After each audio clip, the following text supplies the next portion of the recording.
In this video guide, I'm going to show you a step-by-step tutorial on how you can download and install Call of Duty Warzone on your PC or laptop. If you find this video tutorial helpful, please consider subscribing and liking the video. Warzone is a fast-paced, action-packed shooter, and the best part is it's completely free to play. Let's go ahead and get started. Begin by opening up a web browser of your choice. I'm going to use Google Chrome for this, but it doesn't really matter what you use. To download Warzone, you are going to need to install the game launcher. In this case, we're going to use Steam. So head over to Google and type in Steam and click on the first link that looks something like this. It's going to take you to a page that looks like this. On this page, hit Install Steam up at the very top, and you'll be taken to a download page just like so.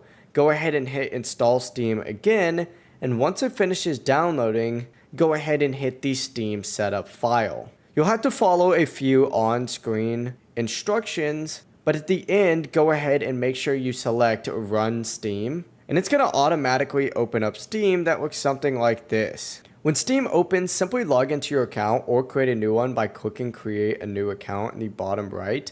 But once you get signed in, head to the Store tab in the top left. From here, you can find a search bar. Just simply type in Warzone just like so and hit enter. And find Call of Duty Warzone on this page. I can't believe Warzone has mostly negative reviews. That's crazy. But open up this page, confirm your birthday, and then from here, you'll be able to download Warzone. Just scroll down a little bit and find the download button and click on it. And then head over to your library. And for example, we're going to use Demonologist. You'll need to find Warzone in here and then just hit install. But once it's downloaded, you can find it in here as well, and then just click on it just like so, and then hit play. That's it. If this guide helped you out, make sure to like the video and subscribe for more gaming tutorials.